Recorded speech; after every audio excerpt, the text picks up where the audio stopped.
All right. Hey, good morning, everybody. This is Alex St. John, aka the Saint, streaming to you live from the Playcast Dungeon. We're down here in the basement, streaming on an iPad this morning because I've been tearing apart my media equipment and scavenging computers. We've been rearranging the barn out there with all kinds of equipment that's getting tested and getting ready to ship out. So, pardon, I'm a little bit of disarray as I took my camera apart to move some computers at my studio here apart to move some computers around and forgot to put it back together. I came down this morning to stream and realized that I was dismantled. So we're using the iPad, and as a consequence, I actually probably have better audio than I usually have down here. So see, I could even bring in my prop microphone as though I'm using it there. Oh, great, it turned off, right? Of course, everything's unplugged. Brilliant. Boy, there's lots going on in the news and media today, but with World War III kicking up in the Middle East and all that usual stuff, I wasn't really in the mood to do contemporary technology commentary. I was more in the mood to, tell nostalgic stories about the good old days of gaming and Microsoft for a change. Just because when it's funny, I love doing the modern stuff, but people seem to like the stories about the day. When all the gaming revolution was taking place and GPUs were being invented. So figured I'd share a couple today. Those of you who are subscribers and watch the channel regularly know that way back in the 1990s, I worked for Microsoft as a kid. And those were the Microsoft heydays when the company's stock split 5 times and the monopoly exploded and was the world's sole technology monopoly until it wasn't. In that era, I worked for Microsoft as the head of gaming and media developer relations. And I had a global team of evangelists working for me.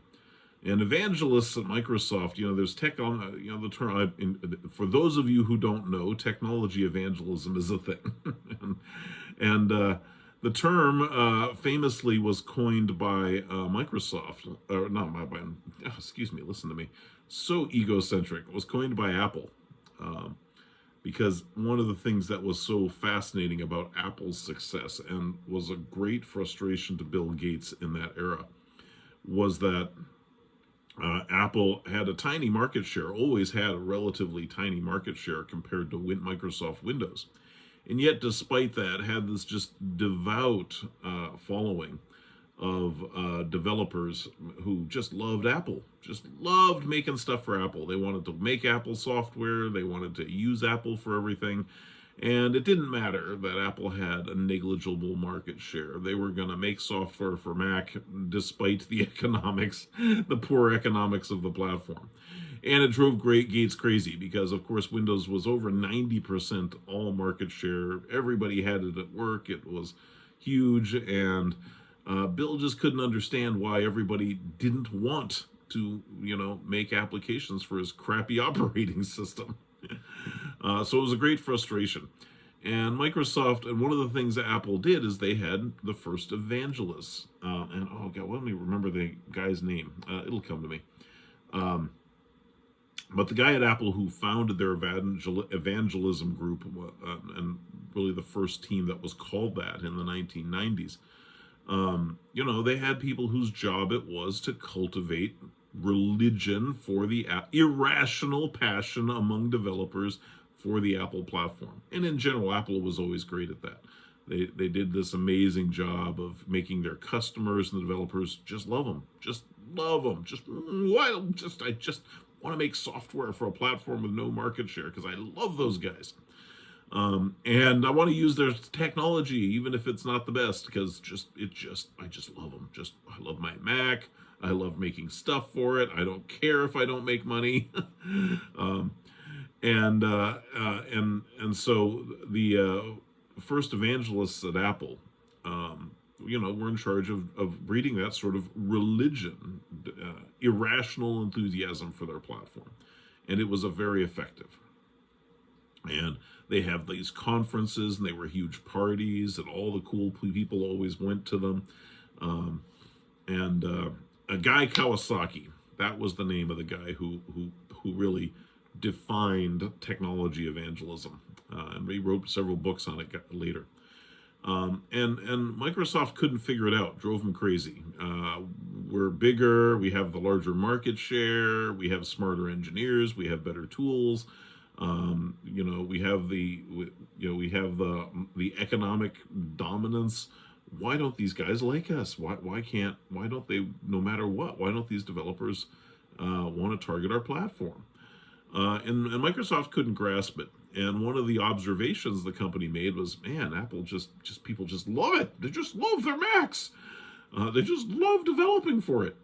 And the Apple evangelism team, run by Guy Kawasaki in that era, had founded this organization kind of inspired by the Jesuits in historical areas, because, of course, when Europeans wanted to go and conquer other countries and cultures, the first thing they sent in, the first attack, was the Jesuits.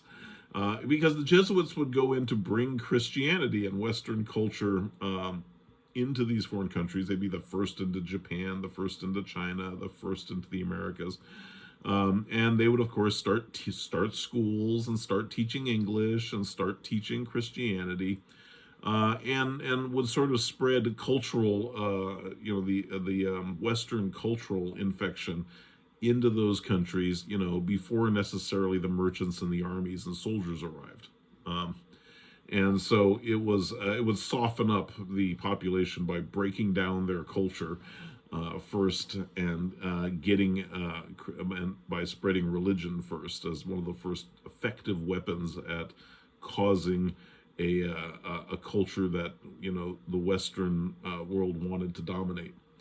And so they would. So the evangelists were the Jesuits from Apple's point of view, and they were very calculated and strategic in it. And Guy Kawasaki wrote books about this and talked about it years after. But the goal was to develop religious fervor among engineers, which is kind of an interesting concept, right? Well, Microsoft realized that it was a problem, that they needed to compete with that. And what was funny, for better or worse, was that Microsoft, while Apple was very customer focused, and Steve Jobs, in the era in which he led Apple in the early journey, was very focused on customer experience and religious about the quality and the presentation of computing and accessibility of computing to humans. Whereas Microsoft was kind of ruthlessly pragmatic and enterprise corporate oriented. And so, how do you phrase it? One of the things that great chefs always say is they put love in their cooking. And there was a lot of love in the Apple platform and not a lot of love in anything Microsoft made. There might have been a lot of technical enthusiasm, but not a lot of love for the customer or for the user experience. And it showed, and people, knew that. This I'm embellishing. I'm going, this is my opinion, frankly, because I was one of the Mac guys, ironically. I was, something like that. I was a DOS guy and also a Mac guy in that era. And, Bill Gates was kind of the young tech genius who had gone and destroyed the evil monopoly IBM back then. So a lot of nerds in my era, the Gen X nerds, worshipped Bill as a hero because he had gone and brought down the machine back then. And then we all joined him and participated in making Microsoft the new machine. Excuse me. So anyway, Guy Kawasaki had founded the evangelists at Apple. They had gone in, like the Jesuits, into the developer community and sparked passion and enthusiasm for the Apple platform. And genuine love and affection for Apple. And frankly, I think that was probably in part because Steve Jobs genuinely believed in passion and enthusiasm for making products that consumers loved. And that spilled into their technology evangelism efforts. So Apple, with its tiny sub 10% of the market share for consumer computing, would have massive developer conferences, bigger than Microsoft's, because everybody wanted to make Mac software in spite of them having no market share. So Microsoft observed this and said, well, we have to compete with that. And being sort of very mechanistic in nature, and Microsoft founded its own evangelism groups. But Microsoft's version of evangelism was much more Microsoft than Apple's. And when I say much more Microsoft, it was much more ruthlessly pragmatic. And such that the person who founded and trained the first evangelists was a guy named James Plamondon, who is up on this channel periodically commenting. Jim Plamondon. Hey, Jim, if you're watching, if you go back and see some of the other videos there, you'll see comments from him. And he started Microsoft evangelism training, or really defined what Microsoft's brand of evangelism would be like. And of course, he drew heavily from the writings of Sun Tzu's Art of War and Machiavelli. So when I joined Microsoft in 1992, and actually I should say it started in the late 80s, early 90s, so that when I joined Microsoft by 1992, I was trained in the Microsoft variant of evangelism, which was called Technology is War, or Evangelism is War, written by James Plamondon. And one of the things, it's been 30 years, but you can all read the presentations and the training materials that I was trained in and the early evangelists were trained in, because they were all part of the Department of Justice trial and are public now. So if you look up Evangelism is War, you can see my course materials as a young evangelist at Microsoft. So you'll know I'm not making this up. And so the way to phrase it is that, in some sense, evangelism training at Microsoft was a little more akin to going to West Point than it was focused on evoking passion and religion in people. And so the Microsoft's evangelists were trained to be pretty ruthlessly strategic in shaping markets. And trained in, and again, these are terrible analogies, but let's just say that very militaristic analogies in propaganda, in strategic propaganda, and how you get the markets and developers and things to adopt your technology, or to want to adopt your technology, in spite of any rational objection they might have to it being crap. Or to persuade them that it's irrationally not crap, because you put it in their head that they had to support it or die. Again, a much more Microsoft approach to evangelism than the Apple let's inspire people with passion and enthusiasm for our tech. And so a lot of evangelism training was, we read books like Power from the 60s, which were fascinating. So some of the materials were, if most people are familiar with Sun Tzu's Art of War, you certainly heard of Machiavelli. But there were also a lot of research in, it's funny, government spends lots of money in academia studying military things like how to make weapons and how to blow things up better and how to make biological agents that kill more people and how to make nuclear devices. But they also did lots of research in propaganda, how to manipulate populations' beliefs, how to shape them. The modern era of advertising, of course. But there were lots of books and studies that we read on how you influence large populations of people. And I'll tell you just some of the kinds of materials, just because I suspect not a lot of people actually, make a study of these subjects, as opposed to just having heard of them anecdotally and seen some funny quotes from them over the years. But I remember one book I read called Power, that a researcher had gone and found, I think it was like a sample of 100 self-made, multi-millionaire founders. This was an era where billionaires were an uncommon thing in industry. But gone found a bunch of really self-made, wealthy, powerful people, and gotten permission to interview them and interview the people around them and track their behavior. And the participants in these studies didn't know what exactly it was the researchers were studying. They just agreed to it and being interviewed. And it talked about the behaviors, the dominance behaviors of powerful people, personality traits and things that were observed to be dominant.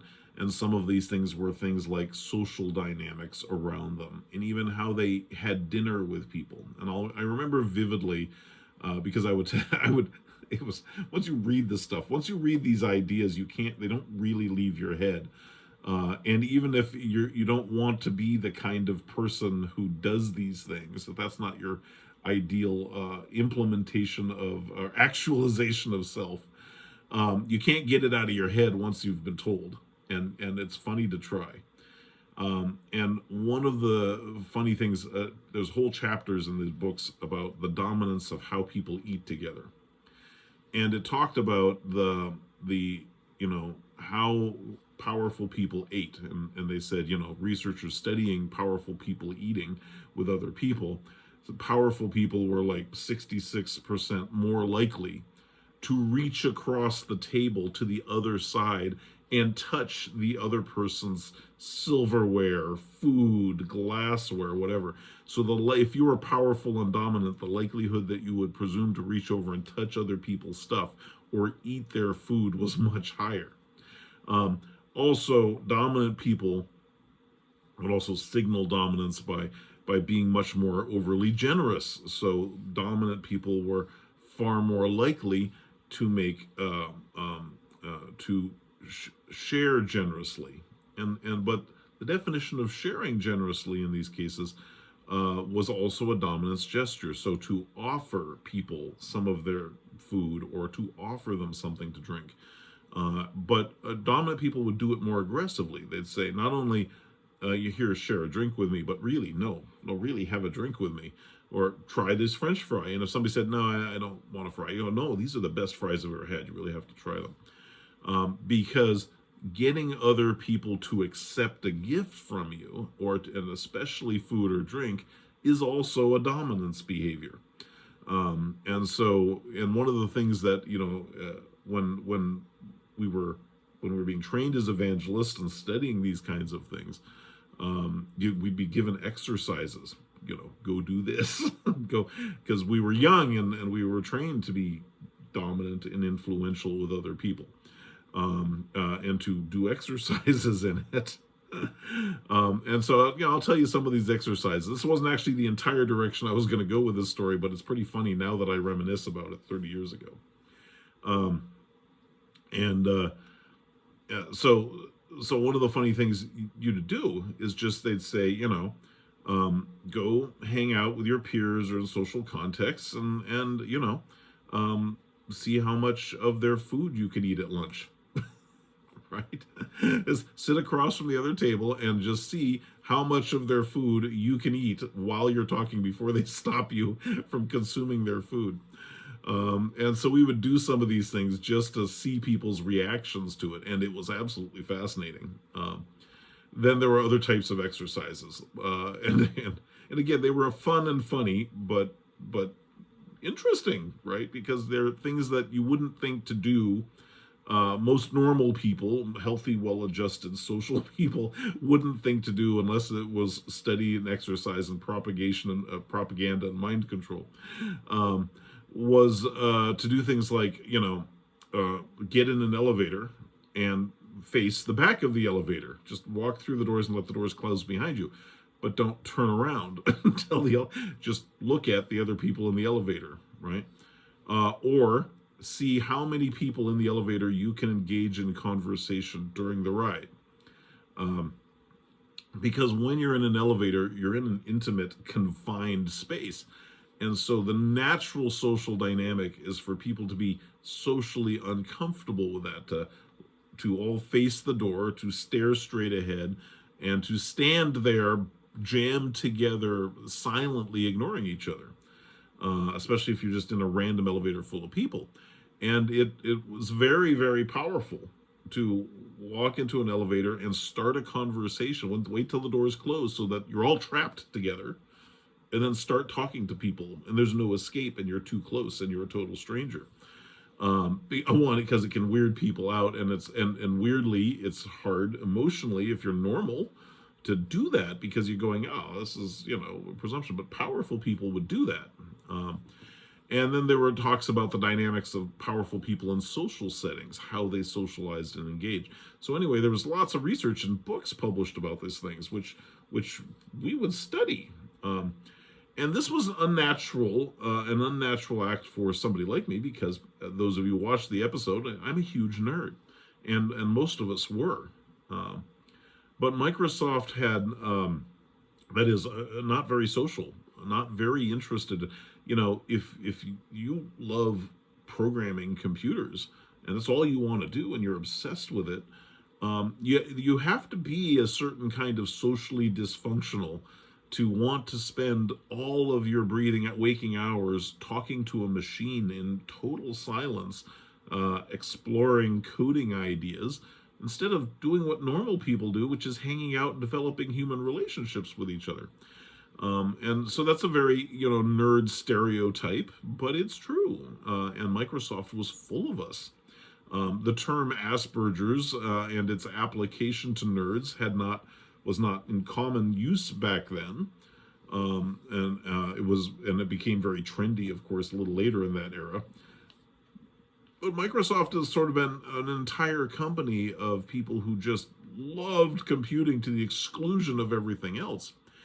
And so if you were naturally socially disinterested, not really interested in hanging out with people, not really interested in just yapping about with them for nothing, for no practical reason, and wanting to relate to a machine, and then they take you and say, the way we analyze programming a computer and systematically manipulating bits in a machine to get what you want from the computer, we're going to teach you to be social that way too. And so they took a bunch of nerds like me and others and trained us to be systematically social. And so it's quite funny, because it was and then they would have you do these exercises. And these exercises, if you think deliberately doing kind of socially uncomfortable things like eating other people's food, or waiting until you're in an elevator and in a confined space and deliberately engaging people in social interaction when they can't escape, if that seems like a really uncomfortable idea to you, got to imagine how uncomfortable it was for people who had no interest in socializing with people at all. So it was quite an unnatural, kind of thing to learn to do. And the weird thing about it is that in the course of that kind of training, you discover it works. You discover you didn't have to engage in all the kind of socializing normal people do to develop normal relationships and normal influence. You could just practice some of these things you'd learned systematically to quickly and efficiently get what you needed from people, without all the blather and relationship stuff. And so Microsoft's evangelists were a very interesting or an unusual group of people, because they were all huge nerds. You would say arguably, not super social people who were trained to seem highly social. And I get this a lot now. It's really funny, because people who know me, they go, "Oh, you're not antisocial. You're really social. You're perfectly comfortable talking around people and making eye contact and going on and on to a camera by yourself. Perfectly engaged with people. You don't seem like one of those." And I started to tell people, "No, I am. I got trained out of it," which helped a lot, right? And I will say, in that age, I was in my 20s, and one of the things how propagandists train people young to be that way, because we're very easily influenced and don't know, to haven't developed a deep and abiding sense of our own morality at that age. And so in the process, the experience I had at Microsoft was immensely valuable. But I did come over the years to feel a great discomfort with being that way. I didn't want to be, you start going, oh, what kind of person do I really want to choose to be, given, granted great powers came great introspection about how you wanted to use them. So when I look back on those days in retrospect, the history books, you go, we did incredible things with those tools, which I'm very proud of those things. But at the same time, I look back going, that's not really the kind of person I wanted to be. And so even though it's really useful to know that stuff, when I look back, I went, was it necessary to cause so much harm to be effective and successful? And be so manipulative was not, appealing, because if you discover that you can get what you want from people by behaving a certain way, and you indulge in being highly mechanized about it, well, that's actually really quite isolating for the people who are that way. And so, what's interesting is, having had a great brush with power, a lot of power, and a lot of powerful people, um, and I had friends. There were a lot of kids at Microsoft, evangelists, who were trained in this, and I saw some of them go power mad. I did too. When you're young and somebody gives you too much power, or you are granted the ability to acquire it, not everybody handles it well. Arguably, most people don't. I didn't. um, and so the interesting thing is, I saw people go with a lot of power, young, go power crazy, just really go. And it was funny, because when people have been trained to be highly systematically manipulative or influential of others, and discovered it to be very effective, they can't stop. It's hard to stop. And so in our youth and vigor, to be trained as trainees to take over the world through evangelism, as Microsoft taught it, um, in an era when Microsoft was growing exponentially. We were very young and very powerful, had a lot of influence, had a lot of tools that gave us great influence over industry and shaping it. And so in that context, and again, like I said, you can read the materials, so I'm not making it up, because they all got this particular group. Excuse me. People used to joke about Microsoft being a monopoly, and about, oh well, we can't be a monopoly because that would be illegal. We get broken up like Ma Bell. And the people in our group, we were told, that's your job. You have succeeded when there is a DOJ trial that causes Microsoft to be broken up. That's your job to achieve that. So when the Microsoft DOJ trial came down in late 1990s, as a successful result of Microsoft evangelism, absolutely ripping Intel and Apple apart, which we did, it was job well done. Because that was the pinnacle of corporate success. That's as successful as you can be. And you would say that's a weird, thing to think, but you got to remember that,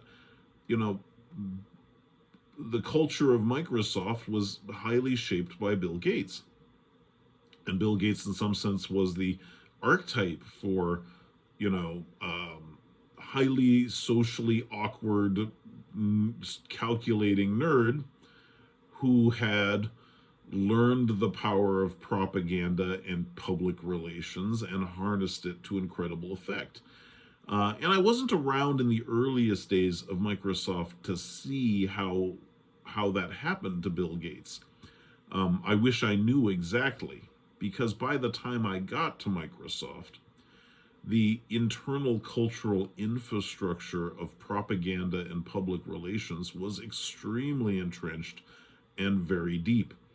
And so, it's funny, because I don't even know why I'm hesitating to phrase it. Just a lot of the people I worked with, Gates had hired top executives from the world's biggest magazine and newspaper publishers, who now worked for Microsoft. And those were people who had controlled the world's media and media empires, and they worked for Bill. And the people from those industries who wrote the media and published the articles, well, they worked for Bill too. and even the ones who weren't at Microsoft yet. So those of you who are Gen X nerds, my era, might remember the famous Spencer the Cat, who was a tech columnist writing for, I forget what magazine it was. It was an Info World or something like that. It's been a lot of years. But Spencer the Cat was this sort of anonymous industry insider who would tell stories about the political goings on inside tech companies and inside Microsoft. And so he's sort of the I'm on the inside and I'm an employee somewhere in one of these companies and I'm leaking the secrets. And so everybody was riveted to it. I knew Spencer the Cat. He worked for Microsoft. He was an employee, and his identity internally was kept secret back then. But after he'd done his stint as Spencer the Cat for Microsoft, and he was retired from that role, everybody knew who he was. So I used to work with Spencer the Cat when his identity was still a secret. He worked for Microsoft. And of course, that would have been a big, shocking revelation back then. And Microsoft had press who were also working for them at major media publications like the Wall Street Journal and other places. And the head of Microsoft PR was deeply entrenched in the and I've told some stories about this. I won't connect the dots all of them here because these folks are friends. And what's funny is they're notorious and have had massive public scandals associated with this. But I still don't necessarily want to be the one to tell these stories about them. But so I'll be vague. But I have I've named and talked about some of these folks in other episodes. But they didn't go on to be famous, propagandists and political manipulators on other fronts long after those Microsoft days. And it's fascinating where some of the people in the traditional press who really worked for Microsoft and maybe still do are in the press and highly influential today. So Microsoft's control of the media and control of the tech narrative, certainly in the 90s, was very strong. And the technology evangelism group I worked for was run by Nathan Myhrvold's brother, Cameron Myhrvold, who created the organization that was in charge of promoting Microsoft developer tools and things to the industry, and was also John Lazarus, former of Ziff Davis Publication, was our direct boss, and also worked there. So it was an organization that was a strange combination of total technology strategists and media and PR propagandists combined to create a team of people whose job it was to get the industry to adopt Microsoft technology and platforms. And again, I was hired at Microsoft at the age of 25. Very naive, very social. Not only was I inherently socially dysfunctional, but I'd grown up in a log cabin in Alaska for 16 years. So I didn't even, go to a regular school and play with all the little kids when I was a kid. I was in a log cabin with a Coleman lantern and nobody around for 9 months of the year in dead of winter for a lot of my childhood. So, it's great that I developed a natural, fascination for computing and technology, but also just very far removed from Western culture and socialization, in that era. And so Microsoft they would, and it's interesting. I understand now because, of course, I'm old and have a great retrospective on everything, great back perspective, 2020 hindsight. But the people they were hiring, they were looking for charismatic nerds, which sounds like a contradiction in terms, and it is. Because in some sense you needed some folks who were so introverted and calculating that learning to perform on stage and recite lines and engage in social rituals that we were trained in, rather than those that might have come natural to socially well-adjusted people. was going to work. And so the evangelists at Microsoft were very interesting characters, just a lot of personality. And the funny reason was that a lot of that personality was an affectation, it was deliberate. And I've told you some of the funny exercises we used to do, and they were just to train us to be comfortable. We had to be comfortable in front of people, and we weren't. We were the opposite of that.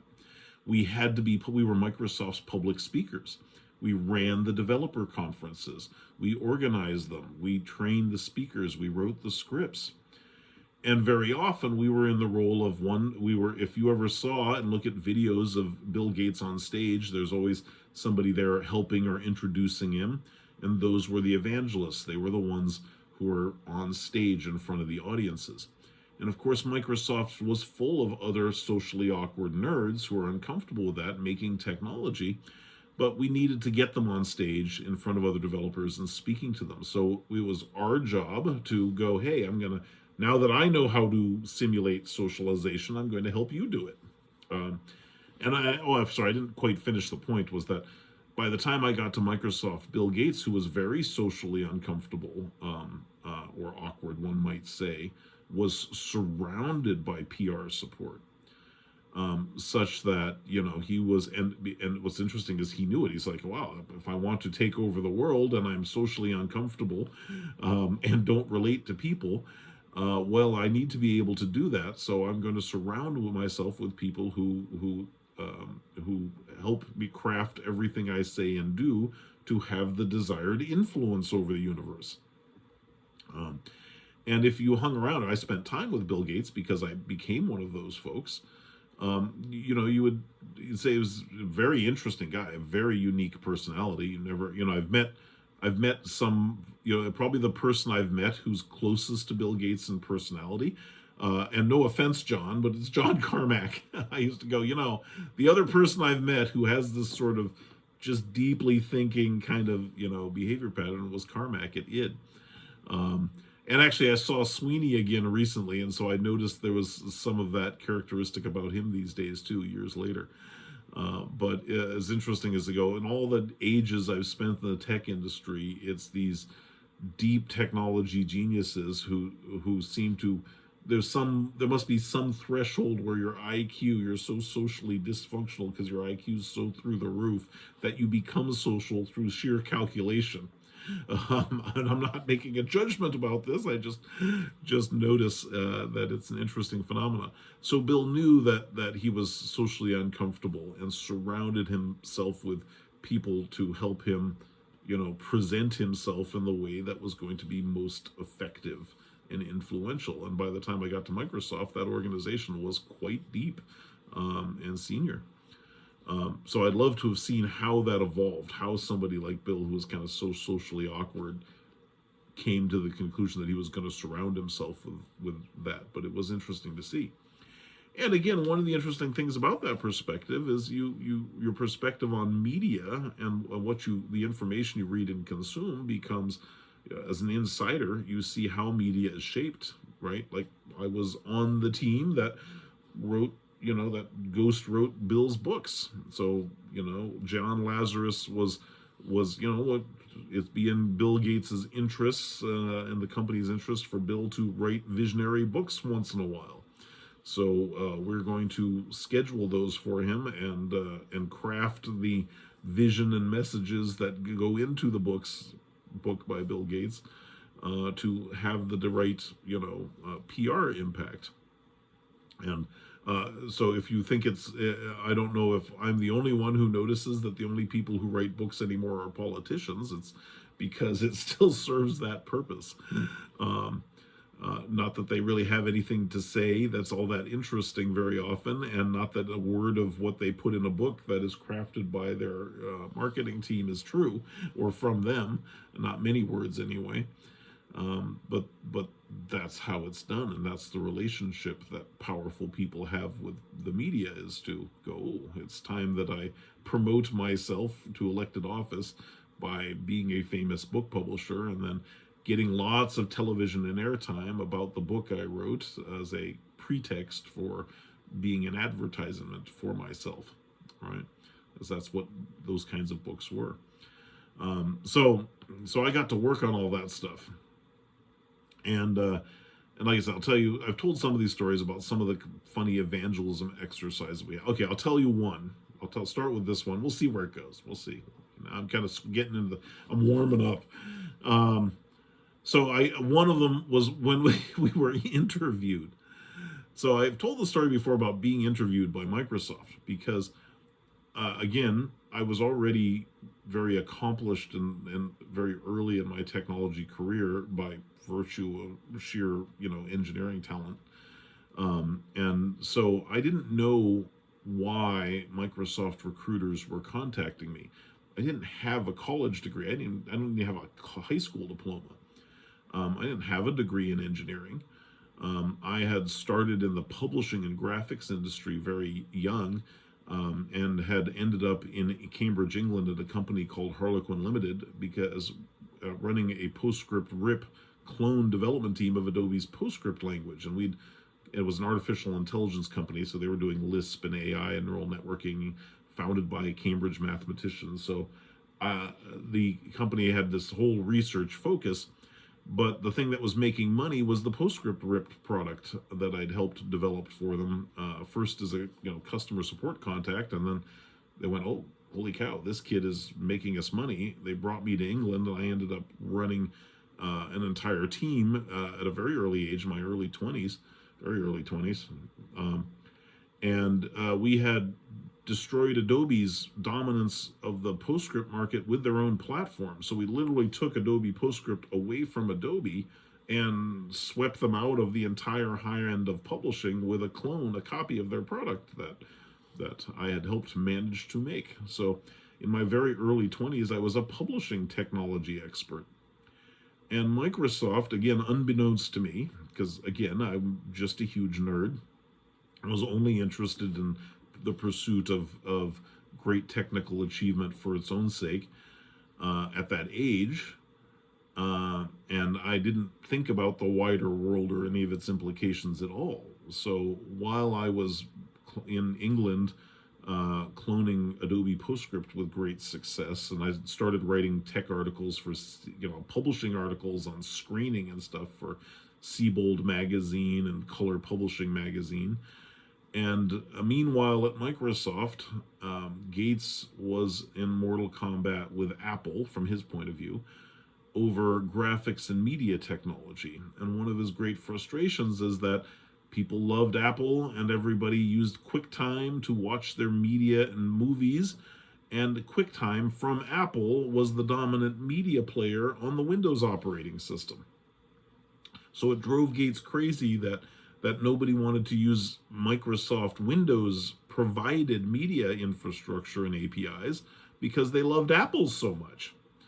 And desktop publishing was emerging. So the business of using a computer instead of a typewriter to produce published documents was one of Apple's great success areas. So anybody producing movies, video, media was doing it on an Apple. And again, interestingly, because Microsoft had a interesting relationship with propaganda and PR, saw Apple as an existential threat in the publishing space because of its dominance as a media production platform. So that anytime you watched a movie in the late 80s or 90s, if it had a computer in it, it was an Apple computer, because Apple had people whose job, Guy Kawasaki had people who made sure Apple products were in all the movies. And Apple products were being used for desktop publishing, magazine, newspaper layout, and of course they're the tool of producing media on the web today for a lot of people. And so Gates was very worried that Apple's dominance in that would make Windows irrelevant in really influential areas of media, which was a PR threat, if you will, an existential threat in the PR space. So they said, he was very frustrated because he was surrounded by tech geniuses with publishing expertise and graphics backgrounds who couldn't compete with Apple. And just no matter how many of them they hired, Windows sucked at media. And he got quite frustrated with this, Gates did, and said, I want this solved. It was very, and I arrived in the scene, so I'll tell you my perspective arriving as a kid who was very naive about any of this. Um, they said, go get me an evangelist. Get me somebody who is going to cause people to have irrational passion for Windows Media and graphics.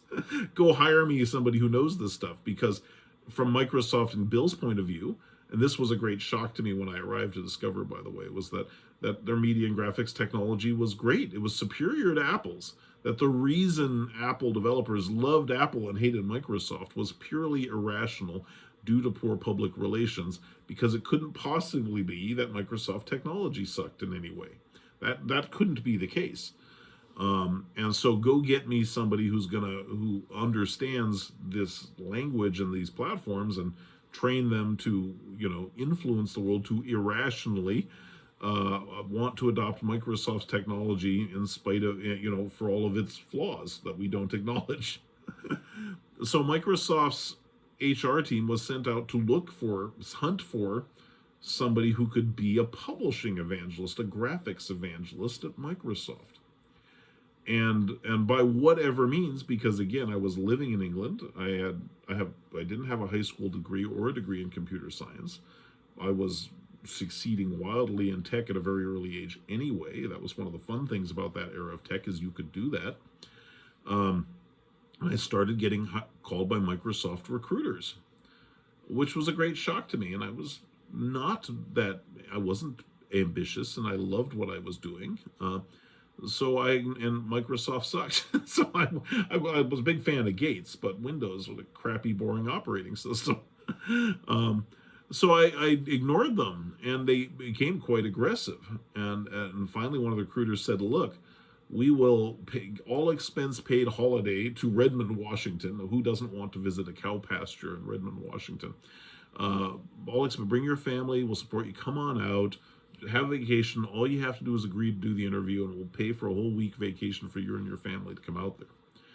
And so I talked to my wife. Said, "Well, I don't know what's going on, because, and I was making a lot of money in consulting at that age, in publishing in Boston. So I didn't think that any ordinary job I would take would pay as much, and it didn't until it did." But so I reluctantly went to this Microsoft interview, and I was half-hearted because, I didn't care. I was just there for the free vacation. And they put me through the developer relations evangelism group. Remember I told you about these exercises that they would have us do? So one of the ones was, all of these evangelists were characters. And so I went through, they put me through a day of like 11 or 12 interviews. And it was very confusing, because I remember when the recruiter brought me out, I said, "What am I interviewing you for? What am I interviewing for?" I said, "I don't understand what job it is you're so eager to hire me for." And they go, "Well, it's a general interview. We like to place people in any number of roles in the company. So we just want to have all these teams take a look at you and see if you're a fit for any group." Right? And so I was going, "Well, that's strange. Why are you so aggressive for me? I don't have any of the vaunted credentials one usually associates with Microsoft hiring in that era. Nobody else pounded down my door to recruit me in that era, and they were very vague. And then when I got put through these hours of interviews, and each interview they'd ask me a barrage of questions, and I kind of go, so I go, what do you do? What job are we talking about? And I couldn't get an answer, and so I was just answering technical interview questions to the best of my ability, while not being able to get answers, and everybody seemed evasive to me about it. And in retrospect, I understand why now, because they were hiring for Evangel, which is Microsoft's MI6. So apparently they don't tell you you're interviewing for MI6 when you interview for MI6. You just you get invited to, have a series of meetings, after which you may be informed about why, or you may go sail off into the sunset for the rest of your life, confused about what that job interview was all about, and never get an answer. But oh yeah, what was it's been so funny. There's such character. But the interviews were some of them were odd. Like I'll never forget one of the interviews. I went to the office, and everybody in Microsoft in that era had a private office. It was part of the company's culture that we were all introverts who didn't want to socialize, didn't want to have meetings, did not want to engage in team, didn't want to bump into each other in the halls. So it was very important that everybody have a private office at Microsoft back then. We all did. Small ones with little slit windows, but we had them. If you'd been at Microsoft, if you were seniority determined whether you were on the outside of a Microsoft X-shaped office building. By all the buildings on campus were X-shaped back then. Not a coincidence. Just saying, DirectX. But the buildings were X-shaped, and so there were thin hallways. And if you were a senior, then you got ones on the outside edge or the window. And if you were new to Microsoft, you got ones on the interior with no outside window. You just had a slit in your door that you might glance a ray of sunshine through once in a while. And so everybody was eager to achieve the level of seniority that gave them first dibs on an exterior office instead of an interior one. Brian, I won't say his last name here, but so I went into his office, and his office was stacked with these Apollo workstations, just floor to ceiling, piles of Apollo workstations. And I had worked a lot with Apollo workstations. I was totally familiar with all of them. He just had piles of them. His office was just like there wasn't any surface area. So you came into his office to sit down for the interview, and it was too close. So the only place to sit was too near him, like knee to knee, kind of hunched over with computers looming, old piles of computers to the ceiling, kind of leaning over, taking up every square inch of the space. And I remember him sitting there, and I'm like, so what do you want to talk about? And he'd go, oh, so you're familiar with Apollo workstations? And I went, yes, I worked in publishing with German PostScript rips and Unix and this and that. And he reaches in his desk and he pulls out this huge knife. And I remember in a previous article, I called it a Bowie knife, and then I wrote about this story, and he subsequently corrected me, and there's a very specific name for the Rambo type knife he pulled out that was not a Bowie knife, and the most offense he took with the story when I told it later on is that I called it a Bowie knife and it wasn't one. But he pulled his huge knife out of his desk, and he sat back, tilted back in the chair, looking at the ceiling and picking his nails with this giant knife while I'm forced to sit too close to him in this meeting being interviewed. And of course, the fight or flight response is very strong. I don't want to talk to anybody, let alone the strange guy surrounded by Atari computers who's cleaning his nails with the huge Rambo knife while looking at the ceiling and asking me questions about Apollo workstations and things. It wasn't until after they hired me that I realized that some of these, and then there was Michael Windsor, who looked like a bad Las Vegas magician. He like a California surfer kid with blonde hair, and he wore pastel suits. Nobody wore suits at Microsoft, but Michael Windsor had a pastel green, pastel pink, pastel blue suits he wore. And he was flamboyant, and everything he talked about and the way he moved was like he was, something about his, you ever see a magician, somehow their fingers move like this whenever they're gesticulating, and somehow a rabbit pops out of the sleeve. Windsor was that way when he was talking. He was sort of, over a lot, and here it comes, right? And just everything, you felt like there was going to be a bunny was going to pop out of his ass at any point in the conversation. He's just a funny character. And then there was Ken Fowles, who, boy, was he a character. And he became a good friend over the years, right? He made me get my first Harley, so it made me a lifetime Harley rider. But he was a character because he had this sort of Lou Diamond Phillips kind of look to him, and I think he was like half Japanese, half Apache, right? And he'd been a concert violinist, and had started his own PC company in the 80s and sold it to Microsoft, and that's how he'd become an evangelist. And he's a really eccentric character. And he was my first mentor, actually, at Microsoft. He was assigned the task of making an evangelist out of me. And I've told the stories about some of how the recruiting went, and Ken taking me to the party. Ken was famously the one who taught It's the worst. 30 years ago, okay, no hair. I was young, but one of the things that we were taught was how to teleport at Microsoft, and Ken taught me to teleport. And teleporting was the term we used for getting past security at conferences or events, because we were there to spy on Apple or Intel in a lot of cases. And so it was our job to get into the developer conferences without being registered as Microsoft employees. And so one of the things we were trained in was the art of getting into things without being stopped. And this was a totally alien notion to me. And the first time I witnessed it was Ken recruiting me after when they decided they wanted to hire me to be an evangelist.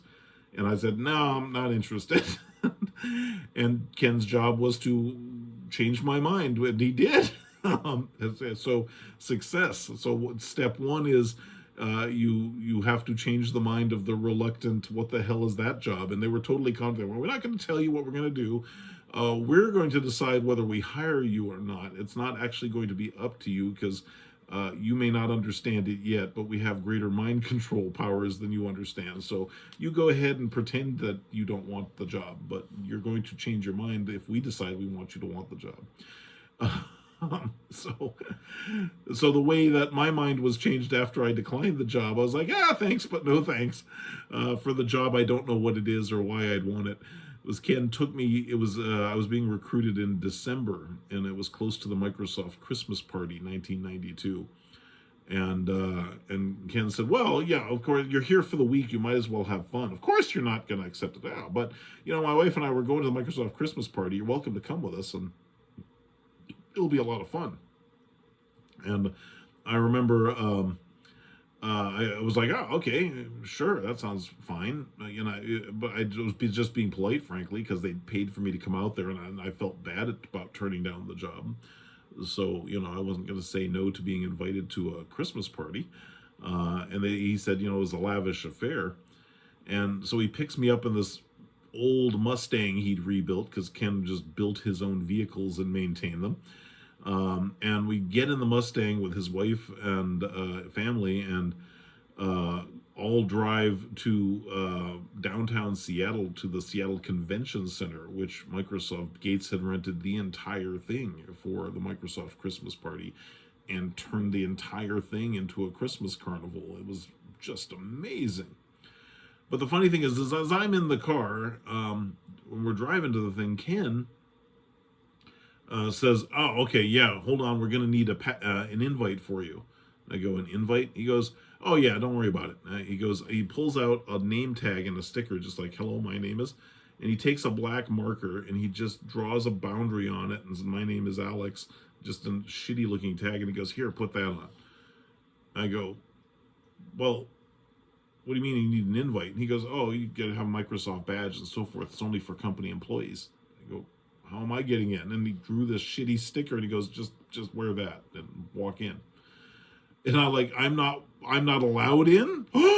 You're right, that unthinkable to a nerd to do anything that was even the slightest bit imperfect in integrity. Questionable, ethically questionable.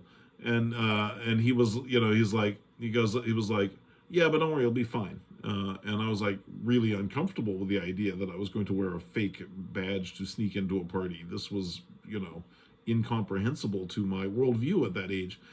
And he kind of rolled his eyes and he goes, here's my Microsoft badge. You wear that. I'll wear the fake sticker I just made. I'm like, okay, right.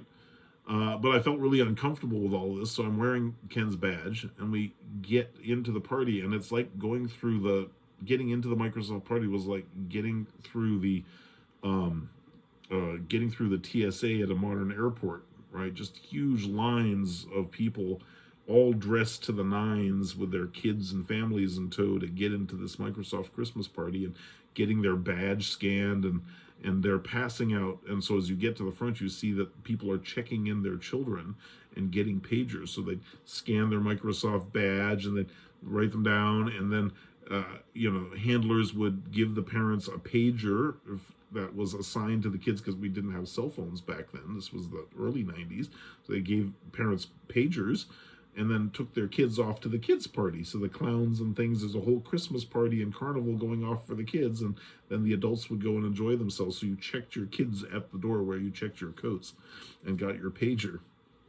And so as we're going through, Ken with his fake badge just, and so you go, oh, they must know him. Nope, nobody knew him. He was a huge company, thousands of people. And he just shows the guy his little hand-drawn thing, and they write him down, check him in like it's nothing, in he goes. And then, of course, it was no problem. I just waved his badge, and very uncomfortable with this, but got through and felt naughty, and had a great time at this party, which I've told stories about. It was unbelievable. Floating balloon castles and monster themes, 7-country gourmet food, and coin-op arcade customers. This is the craziest party ever. A 1920s speakeasy Sunday bar. Crazy. At that point, I was like, I don't care how much I'm losing. Wait, lost my media capabilities. There we go.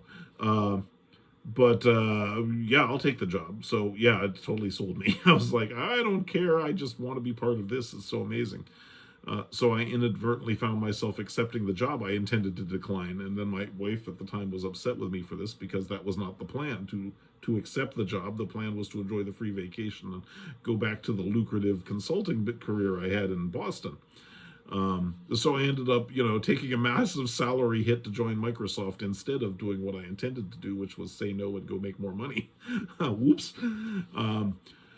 Anyway, but I digress. So that was the experience of being recruited in that era. But the point is that then I was hired. We didn't know it at the time, but we were the last evangelists being hired, because it was an era. You usually, when you're participating in the end of an era, you don't know it at the time, but it was the end of an era because it was close to the final shipping of Windows 95.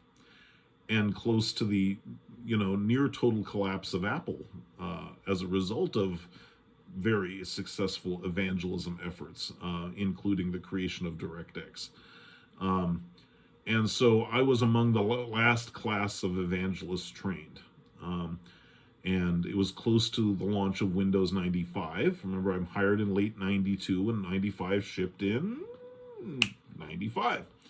And that was Microsoft's last and greatest push from the enterprise world into the consumer world, was that period in the 90s. So, I was hired with a class of others like me, and we were all young, about the same age. I was actually the youngest of the group that I'd come in, and I didn't know it, but I was fairly senior, hired at a fairly senior level at Microsoft. I didn't know it because I didn't care. They just, I wasn't career motivated. I was technology motivated.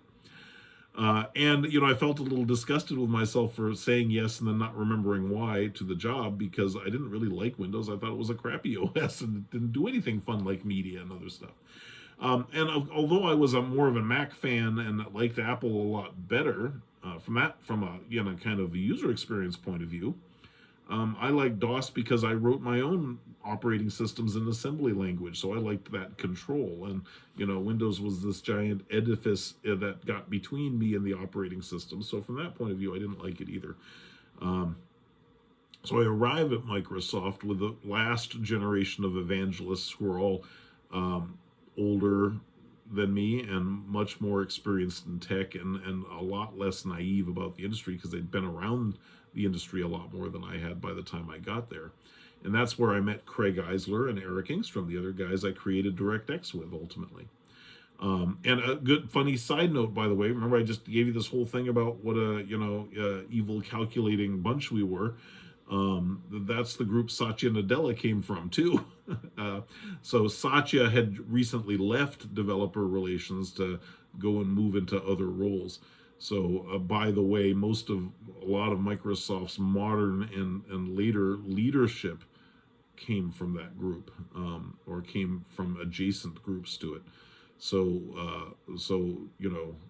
ironically, that was the set of people who were trained in power and leadership ended up across the industry, not surprisingly, in very powerful leadership roles.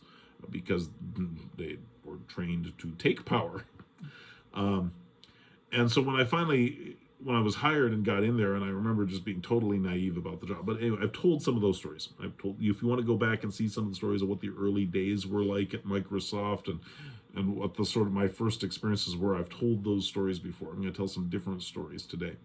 But I just had to set the context, lay the foundation, right? Bore all the short-term memory, YouTube surfers out of the story so that people who are interested in real storytelling are still around. I get some comments once in a while, people just angry and offended. They go, seems like you're trying to drive your audience away. I go, I'm just trying to drive the dumb kids away. I don't have time for their comments, and it looks like it's working based on who's angry about it. Sorry if I'm not a 5-minute cat short. There's plenty of those. This is not that episode. This is not that show.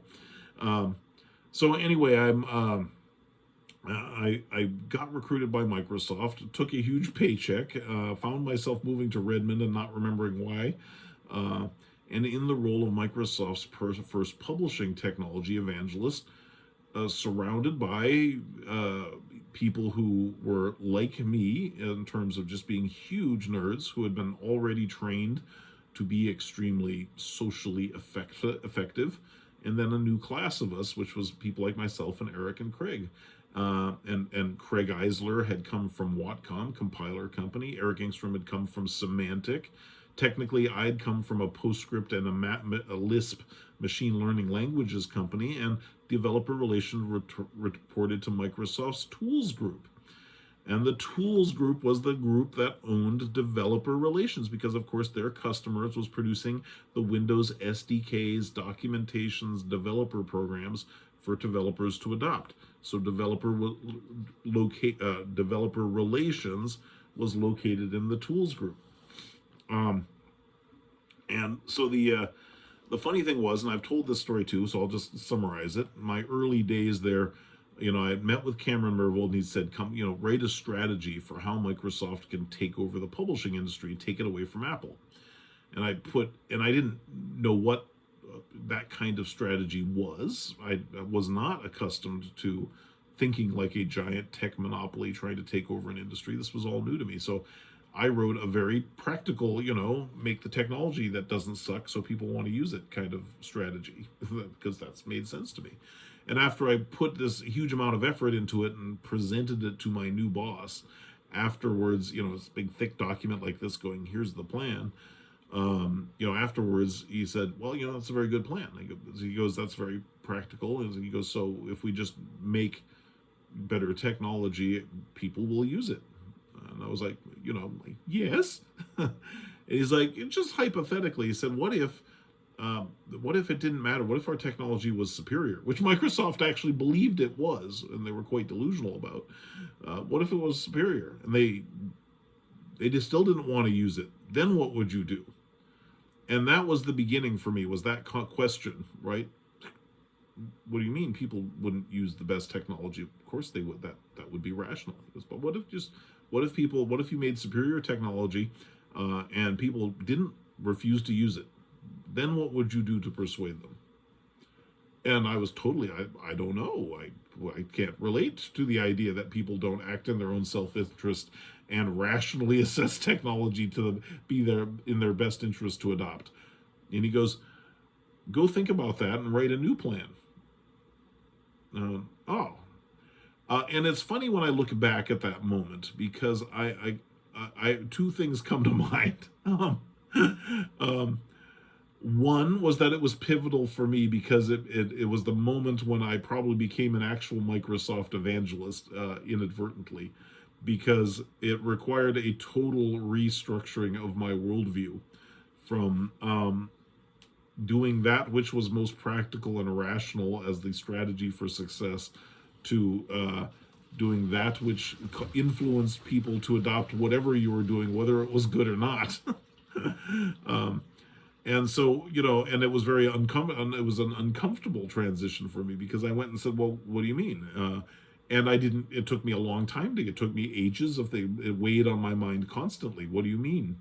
How do you get what you want from people if they don't want rational things? Well, gosh, I don't know what you do.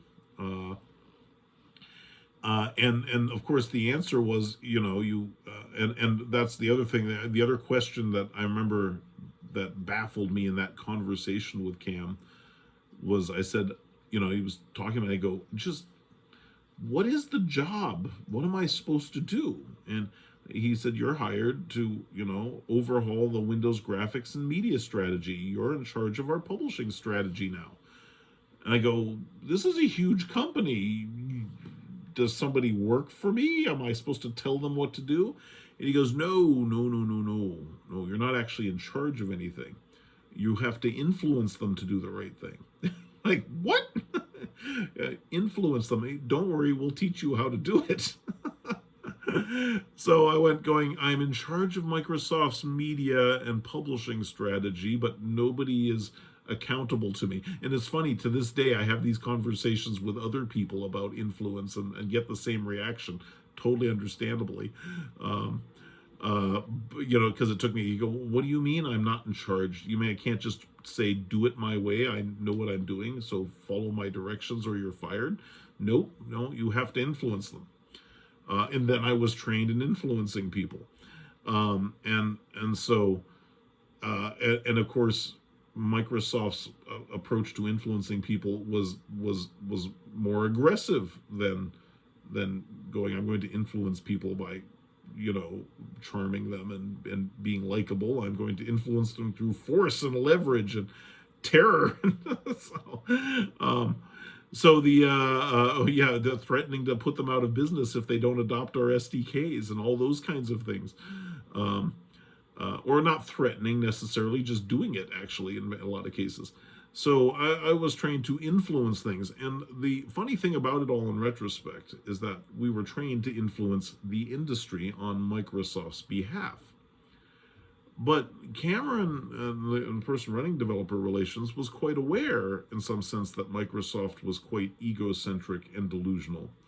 That a huge part of the problem the company had with its popularity with people in general was that they were very arrogant, and it showed. And they were the smartest people they knew, and didn't have to listen to anybody else. And that the nerd's mentality to, I'm going to make the technology the way I think it should be made because you're not smart enough to tell me how to make anything.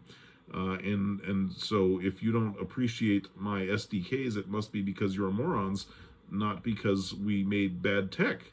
No, no, no, no, no. And so it was interesting because I think Cameron realized to go, yes, technically your job is to take whatever shit these arrogant engineers are making and foist it off on the industry, and that's success. But actually, even though the company doesn't really acknowledge this, what we're going to teach you to do is bring some reality to those folks, to influence them to make things that the industry actually wants to adopt. And so all this training and being an influencer was theoretically to turn outwardly on the industry, but actually was intended to be used internally as well.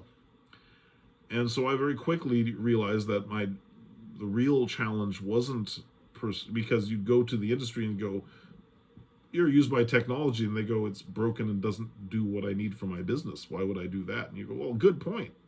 Hang on, I'll be right back. What do you need? That? Okay.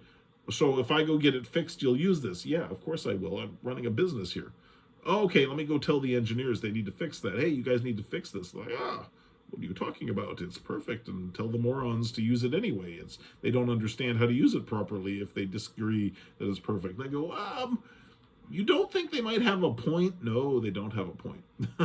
And so once I ran into that, it was very frustrating and irritating. And I have to say, I was already of the disposition that Microsoft was that way when I arrived.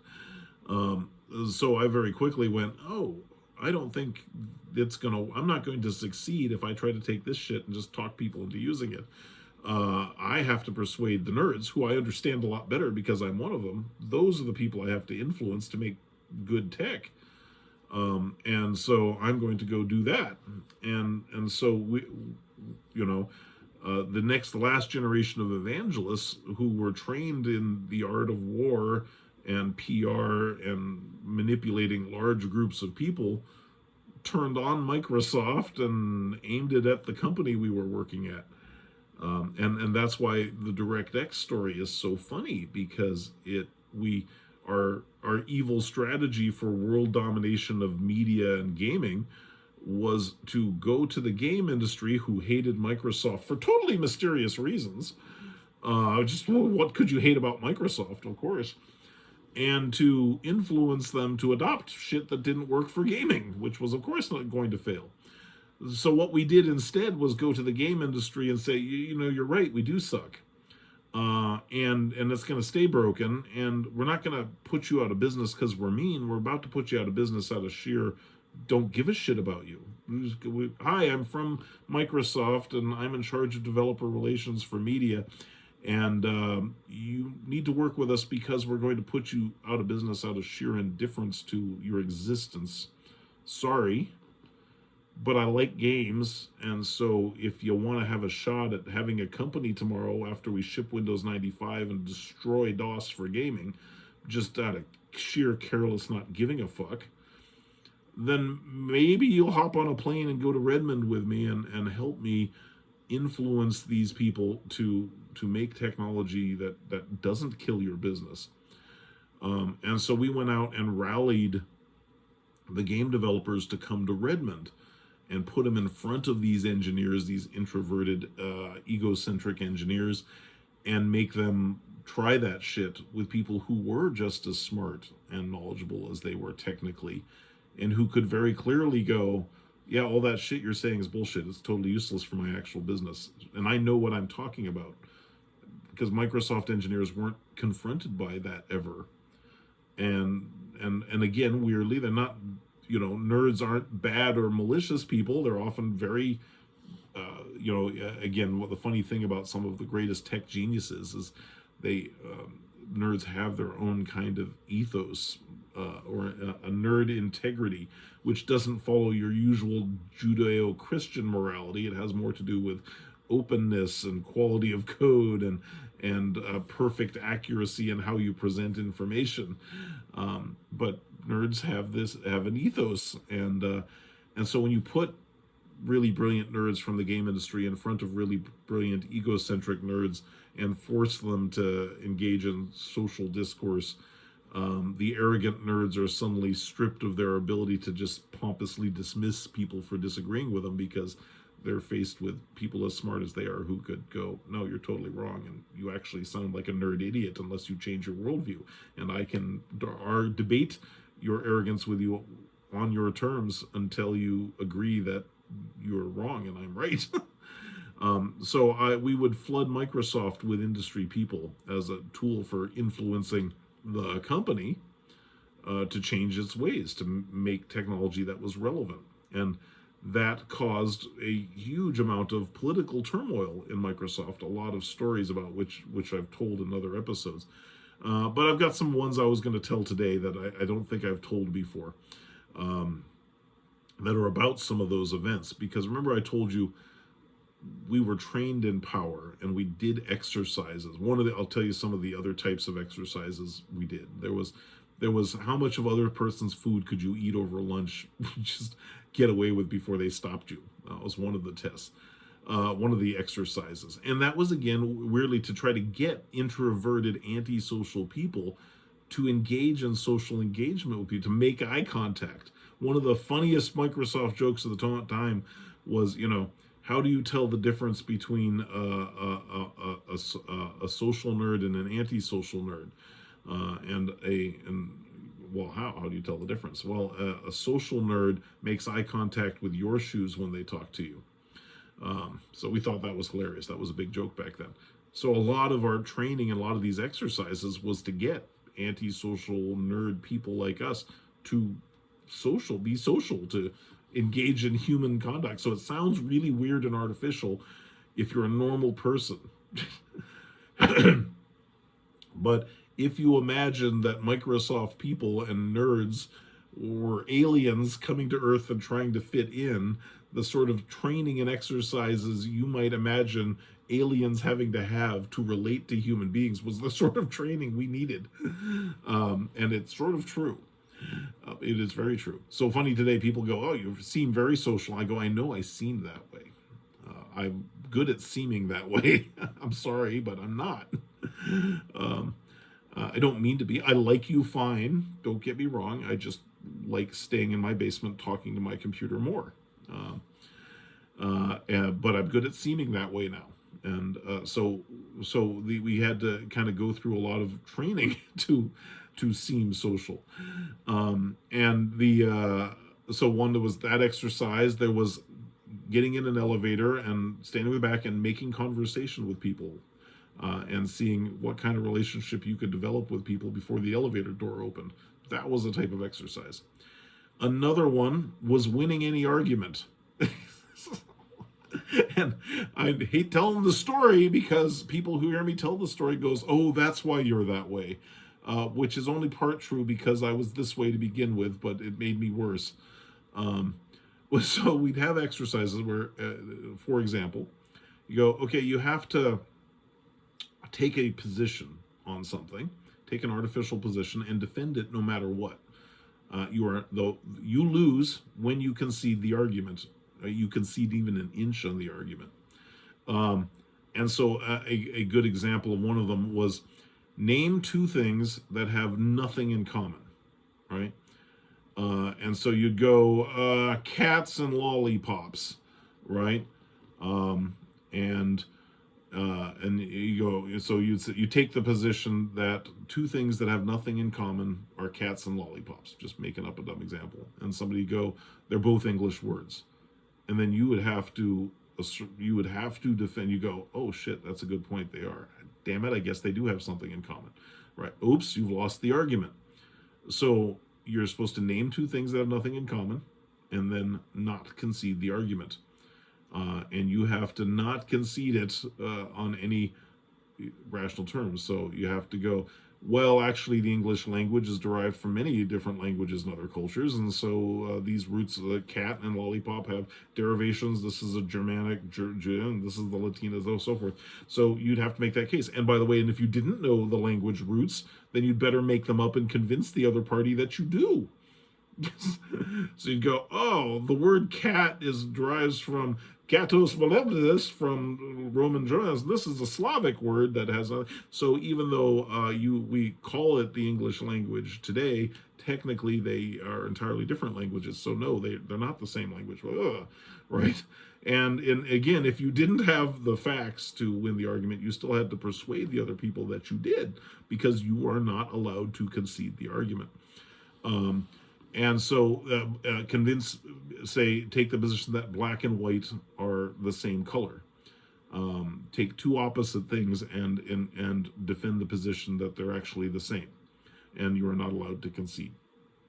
And so, and those arguments some of them never end.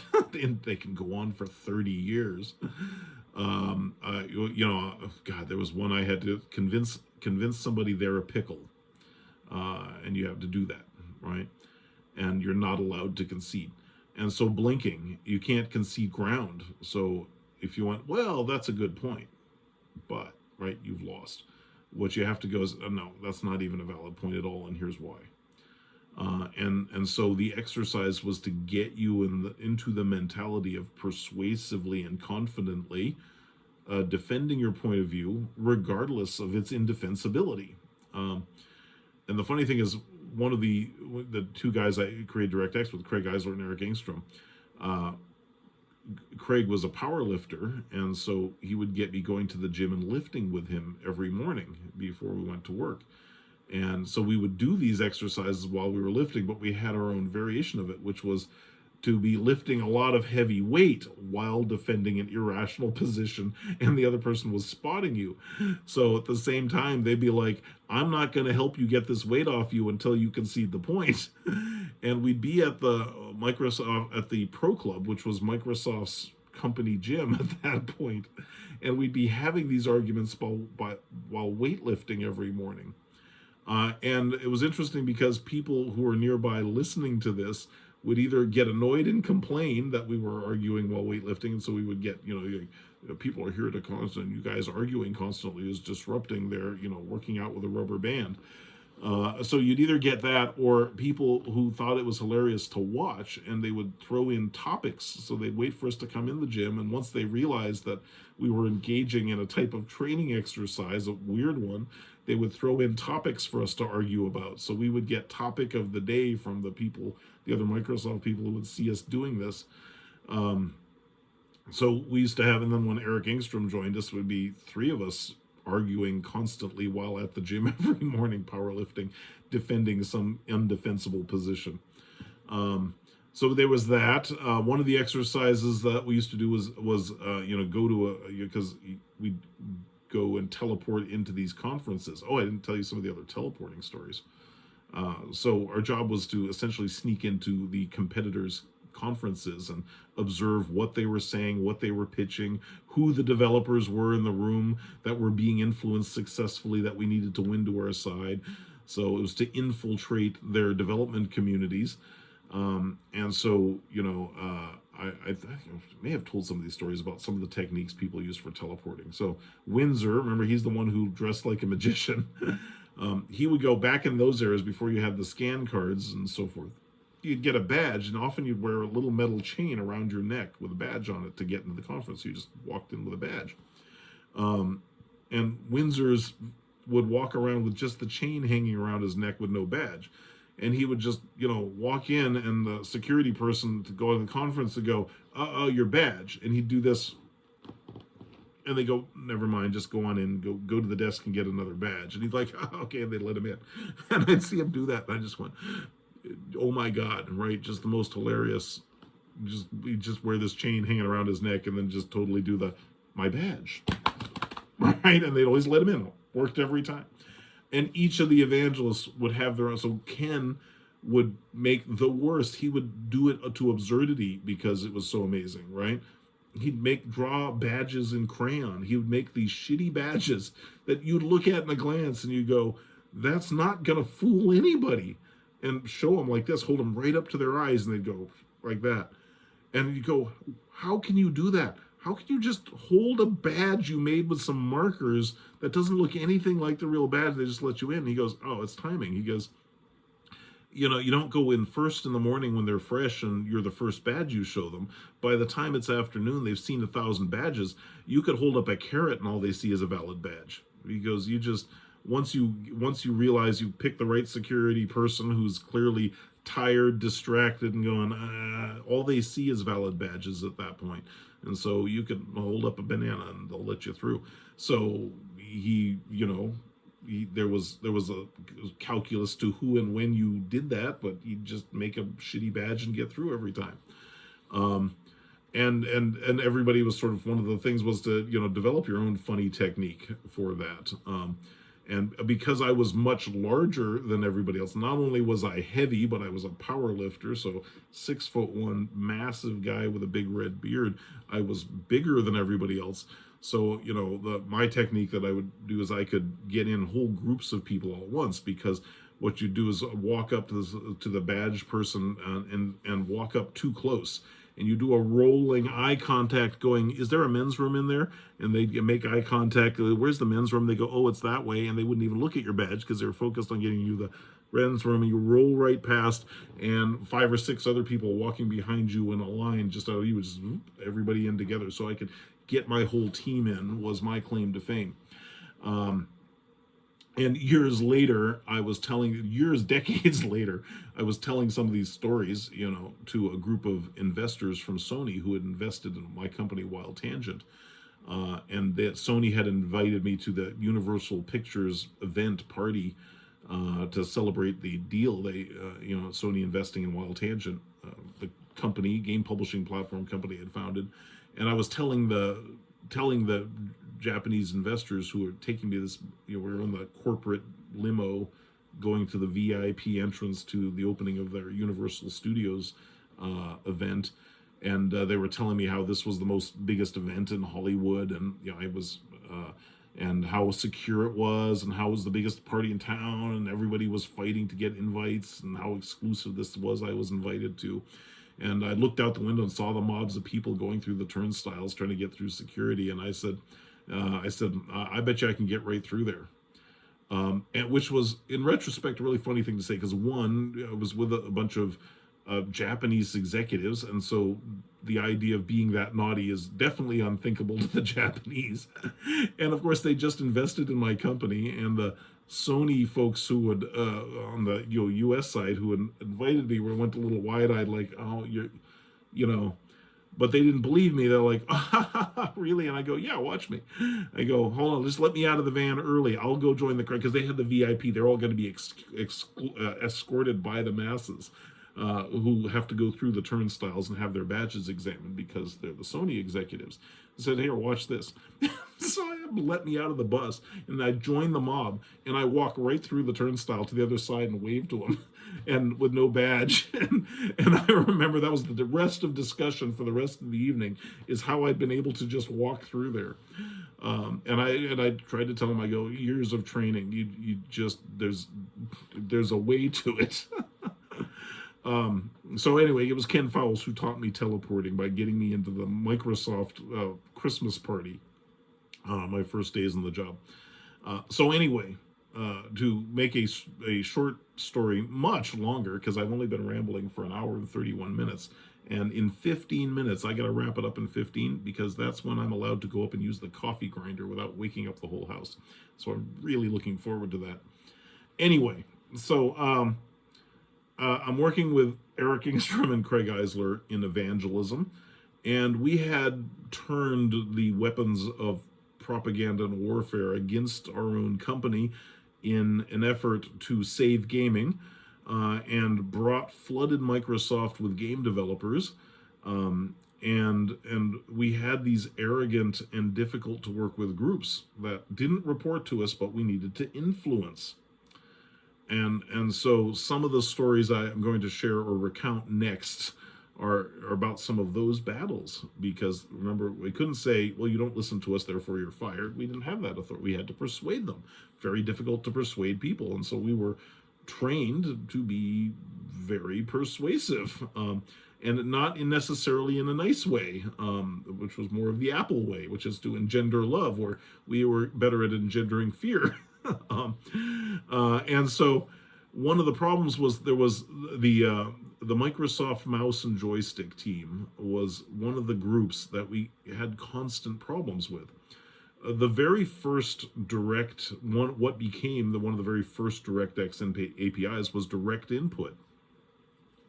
And the reason was that we talked to all these game developers, and one of the things that always came up is that Windows didn't really support a joystick properly. Not even, forget gamepads, those weren't even a thing back then yet. Just analog joysticks. So joysticks in the 90s were analog. They weren't digital devices. They just were potentiometers that gave a continuous signal. And they plugged into, who remembers the serial port in a PC. And so Windows didn't support joysticks very well, and so we had developers constantly going, I can't make games for Windows, joysticks don't work. And so Craig Eisler, who was one of the geniuses I encountered at Microsoft, just brilliant engineers who built a lot of the early DirectX personally, I went to him and had said, hey, Craig, we got to fix this joystick API, and Windows 95 is about to ship. It's too late to fix anything. I need a quick hack that makes joysticks not suck on Windows. This is before we had formulated DirectX strategy or any of that. It was just the joystick API needed fixing. And Craig had gone in a hurry to try to hack up the joystick to fix it. And we ran into another team that was lobbying and to take over the joystick stuff in Windows 95 for their own purposes. And that was the Microsoft mouse team wanted control of it because they were building what would become the Sidewinder joystick, the force feedback haptic digital one, because Microsoft's one game back then owned two games, Microsoft Golf DOS game and Microsoft Flight Simulator. It was one of the biggest games there was on the PC, and it was a DOS game. And of course, executives who bought Microsoft frickin' Flight Simulator, the most dull game ever made in vast volumes, and they wanted haptic controls for simulating airplanes. And so Microsoft's mouse team was going to make a haptic joystick that supported force feedback. And this was before joysticks had rumblers and shakers. This was the earliest days of that. And so they had gone and said, well, we're going to replace the Microsoft joystick API with our own proprietary one for our Sidewinder joystick. And we don't want you fixing it so we can have competitors. We don't want Thrustmaster and Logitech and those fuckers getting in on our proprietary flight sim joystick business by making the standard input API better. So we're going to stand in the way of you fixing the joystick real quick for game developers. And so so we ran into that a lot at Microsoft. And you couldn't go, well, it's in the company's interest, or you couldn't go, oh, please, it's my job, and we're trying to help game developers, and we're trying to be an open platform company, and they didn't care. So none of that would work. And so we end up in a situation where you have a team who has a charter. They're going to leverage Microsoft's monopoly to make joysticks proprietary. You work for that company, so you can't tell game developers that your evil company is planning to fuck input and make it proprietary when what they all want is an open API. You can't tell them that, even if you know it. You have to persuade this team to not do that somehow. And so the joystick guys, and again, so I'm, 30 years ago, not proud of it, but we were told you have to influence them to do the right thing for the company by being diabolical bastards. It's the job. Really, you're supposed to do that at the industry and pawn off the shitty technology that Microsoft's making. But if you had any ethical qualms about doing that, then maybe the right thing to do is aim all that influence internally and try to do the right thing for the industry. Maybe that's what you should do. So you run into this team that's going, no, you're not going to fix the joystick for game developers so that it works the way they want it to, because we're taking control of that. We're going to make our own SDK, and it's going to be for our proprietary thing. So, there's a whole, I'll tell it. I got 15 minutes, and it's a good story. So we start by going, okay, hey, Craig, I'm talking to the folks at Origin and other game companies, and they say they need the joystick to work, and it sucks in these ways. And I know it's last minute, but maybe we could just get a few hacks into Windows 95 before it goes out the door to make the joystick more general and support gamepads and things, because those apparently are going to be popular one day. So Craig's like, yeah, I think I could do that, and we'll make a quick direct input, what became direct input, but it was called the VJoy D driver, and I'll just modify it so that it's general, has some more parameters, and then joystick companies can make joysticks, gamepads that are digital. And we didn't know what form digital gamepads would take in gaming at that point. We just said, let's just make it support 4 billion buttons and as many degrees of access, and who knows why you need 100 or 16 joysticks, but hell, make it a big number so you never run out of them. So we had just gone in and said, look, we don't know what the future of joysticks are. Let's just make it as the driver model for joysticks as versatile as we can, so that whatever people want to support is possible, just so that Windows isn't in the way. That was the first germ of directness. Was the principle is, we don't have to be an expert on joysticks and we don't have to presume to know how everything should work. Let's just open it up and then let the market figure it out. But let's just make sure Windows isn't in the way of what the kind of games people want to make. And so that theme was in its just germinating conceptual stage at that point. And so Craig, we just said, let's just make it a bunch of buttons. How many accesses? We don't know, just lots of them. How many gamepads should we support? Just lots of them. Just pick a big number, and we'll let the industry sort it out. And we only have a few minutes. Just jam it in there. It's got to get by testing. We don't have time for a big overhaul. We can't overanalyze the thing and design the shit out of it. Let's just get it general and ship it. Oh, you guys can't do that because we're in charge of the gamepad API. gaming API for joysticks. We're the mouse group, and we're making this new Sidewinder joystick, and so we're in charge of that API now. We don't want you touching it. What do you mean we can't touch? It's shipping, the old one's shipping. We're just going to fix it up. No, you can't. We're shipping a brand new one, and we're experts. You guys, you're graphics guys. You don't know anything about input devices. So we're experts at input devices.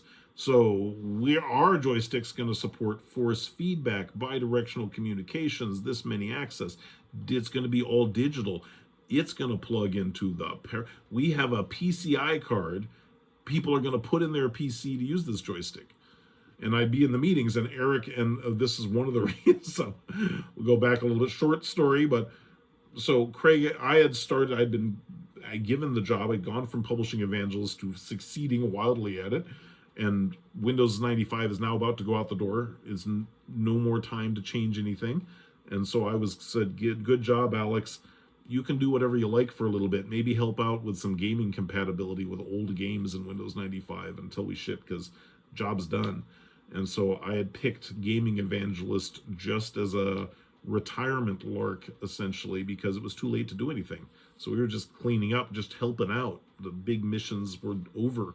Windows 95 was about to ship. It was baked in. The SDKs were baked. The APIs were defined. Everything was rolling. There wasn't a lot of influencing to do left, any. So the idea of a technology evangelist shaping the technology strategy of the company internally doesn't matter if the company's not changing anything because they're about to ship. So that's how I put my hand up, said I'll be game evangelist. And I've told those stories. And so there are others that go back and view the other saint stories. I tell them. But the short of it was that it was just cleanup time. So I was just trying to get the game controller just to not suck a little bit and didn't have expertise. And we ran into this friction from these groups and a ton of interference because Microsoft Gates had hired lots and lots of people, piles of brilliant engineers to compete with Apple in media and video and multimedia. And they were all these senior people with tons of expertise and big vaunted resumes. And they were just camped on that stuff. Right, so that anytime you wanted to fix or change anything, you had to get through them. And they were the ones telling Bill, no, we're doing a great job. Our technology is so much better than Apple's. It's just people love Apple for some reason, in spite of our superior technology. And Bill believed that. And so it was very hard to navigate, and time was of the essence. There wasn't any, it was about to ship. It was about to be too late. And so we resorted to being really aggressive internally with people. And the joystick group team was an interesting example of that. So we'd go into the meetings, and you go, hi, we're the graphics guys, and we're trying to make gaming work, multimedia. We all have video and media and 3D backgrounds, but we're working on the joystick API. And they're like, oh, tut, what are you doing touching that? How can you presume? One, you'll fuck it up. You don't know it. You're graphics guys. What do you know about input? Two, that's our thing. We're upgrading the joystick API for our new Sidewinder joystick coming out. And we're experts at input. We make the Microsoft mouse, which everybody uses. So you don't understand, and it's going to work like this, and it's going to work like that. And we're going to have a PCI card that'll handle digital feedback and this and that. And we had recruited Eric Inks because we were encountering this a lot, and there was no time to cut through the bullshit.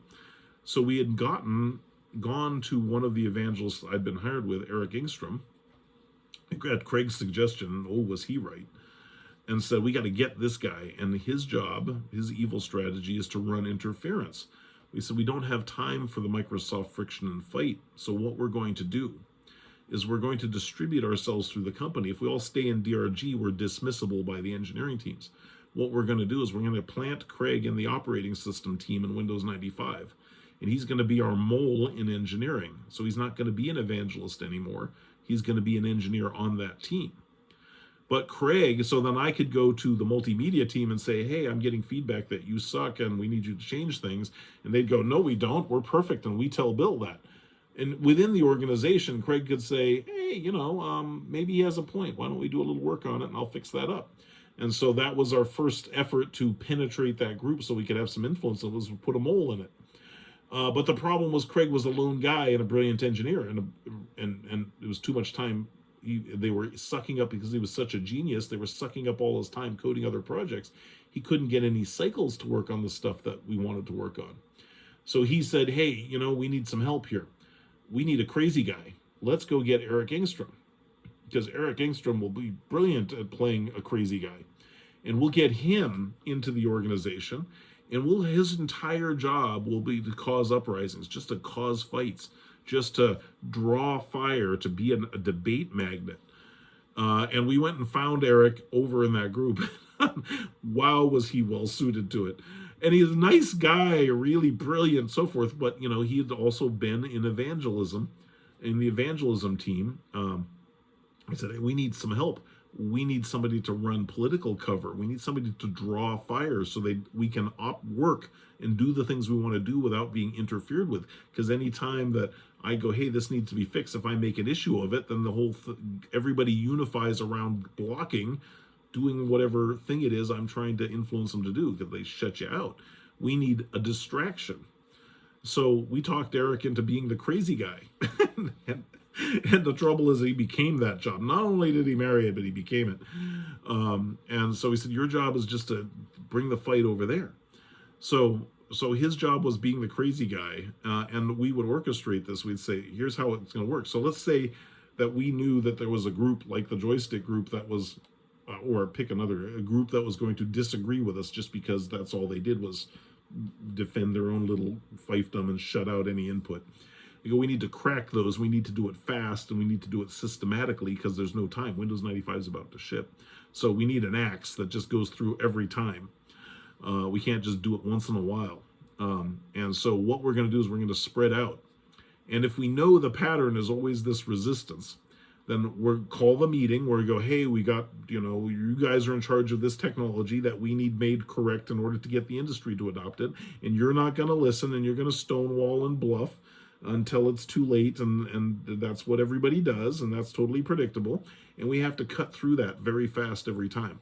So we're going to call the meeting, and we'll have Eric Engstrom from the operating system group, and Craig Eisler Craig Eisler's job is to be Commander Spock, the logical, rational, reasoning one. And I'm the marketing guy, evangelist, going, "Hey, the customer says, I don't understand anything. The customer says they need some stuff, and I was hoping you guys could address it, and I know you're going to tut me," right?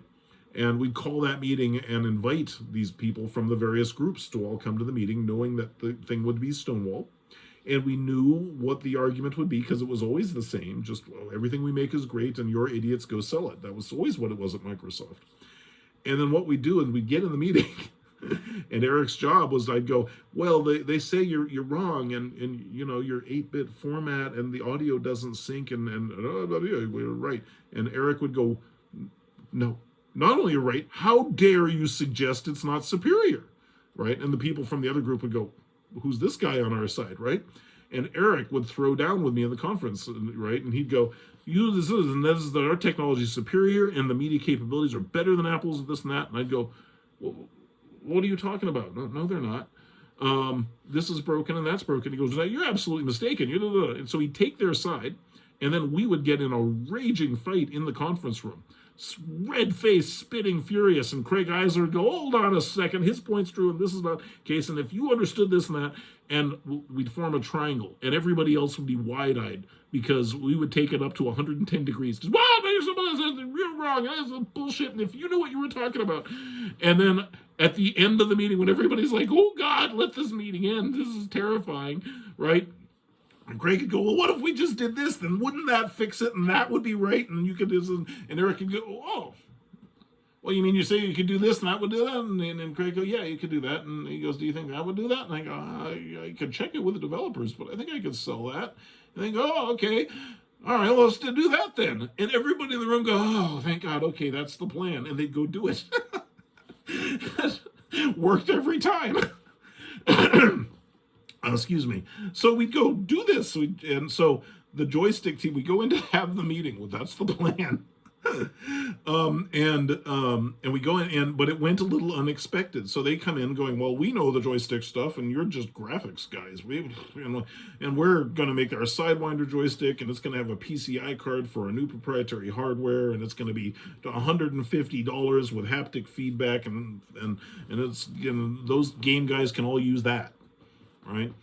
And so we knew that, right? And so we had our little plan to go in there, and we go and call the meeting, right? We're getting that, and I do well, we just need a little fix. It's not a threat to you guys. It's just, able to support some basic gamepads and some stuff. So they're totally going to be irrelevant, and those game companies are all dead. And they're like, yeah, but we don't want you talking and representing and getting them using that when we have our own plan to go reach out to them and get them using our stuff. Actually, you should be promoting our SDK. Right, and that's where I get to do the evangelist thing. Go, oh, you have an SDK that you want me to promote to them instead of the.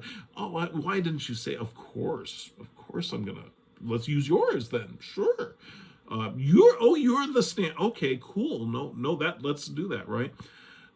So I've been trying to be the marketing guy, playing that role, right? And in the meeting, Eric and Craig are there, and Eric is going, wait, you're putting a PCI card in it? And this was where it went a little sideways, because Eric was a little unexpected at these things, but we all knew each other. We knew the game, just, apparently taking it in a different direction.